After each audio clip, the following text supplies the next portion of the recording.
Hi. This week we are talking about women of the American Revolution. We read the article, How Betsy Ross Became Famous, and in that I heard that history is a combination of records and remembrances. Some people are debated the accuracy of the records, like Betsy Ross, because much of it's just personal accounts. The lady I'd like to talk to you about, though, has many written records. Her name was Martha. She was Martha Dandridge. She became the wife, mother, plantation owner, war camp matron, and the first lady of our country. She was born in Chestnut Grove, Virginia. Martha Dandridge, June 2nd, 1731. She grew up on a Tidewater plantation with a typical young lady's education in music, art, sewing, dancing, household management, and a little reading, writing, and math. She married Daniel Park Custis when she was 18, and he was 20 years older than her. They had 4 children, Daniel, Francis, John, and Martha, over the next few years. But sadly, the situation didn't stay that way. And between 1754 and 1757, she lost her children, Daniel and Francis, her father, and her husband. At the age of 25, Martha Dandridge Custis was a widow and a plantation owner with 17,500 acres to operate and 300 slaves. She oversaw the operations, dealt with buyers in England, bought supplies, just took care of everything. Then she met George Washington, and they were married on January 6, 1759. Now she became the wife of a commander in the French and Indian War, and shortly thereafter he went to serve at the National Assembly, so they went and stayed in Williamsburg for a little while, and then finally they were able to return to Mount Vernon and to raise their 2 children from her first marriage.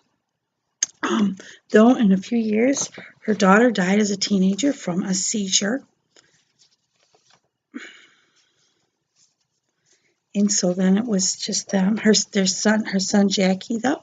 He married a lady named Nellie Calvert from Maryland, and they had 4 children. In May of 1775, George Washington was chosen to command the Continental Army. So that winter, Martha followed her husband to Boston, which became her custom every winter to go and stay in the camp with him. And she became like a camp hostess. She encouraged wives to save money. She organized sewing circle, made bandages, helped the bachelors, did some cooking, and she just became known as a matron of the camps. She even went and stayed in Mount Vernon, and at one point they had to post sentry outside their house at night to be sure that the Brits wouldn't come in because they were so close. And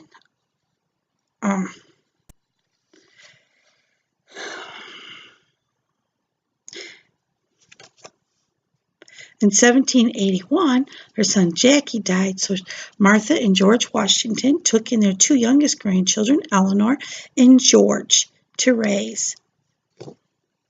In 1783, finally the war ended and they were able to go home where they hoped to stay, but this only lasted for about 4 years when George Washington was called up to serve in the Constitutional Convention, and in 1789, of course, was selected as the first president of the country. Martha didn't attend the inauguration. She was really not excited about him being president, but she joined him very shortly in New York City, where she became known as a very gracious hostess. She was known for her humility, but also for her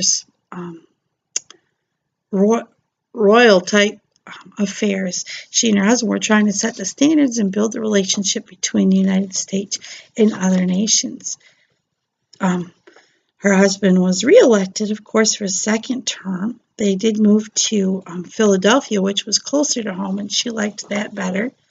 But the second term had more tensions, and they were really looking forward to being home. So in 1797, they were finally able to retire, but Mount Vernon needed much repair after all that being away. And George's nephew, Lawrence Lewis, came to help, and he married their granddaughter, Nellie.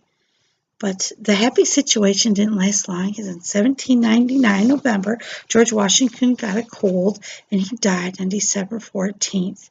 Martha turned over her lifetime lease on the property to her granddaughter Nellie and her husband Lawrence, and moved into a garret where she mostly stayed for the rest of her life. And she died on May 22nd, 1802, with a fever. She was known for her civic virtue, her balance of humility and prestige, her graciousness, her hospitality, her pretty looks, and being the First Lady. She called herself Mrs. Washington, but many called her through her life Lady Washington.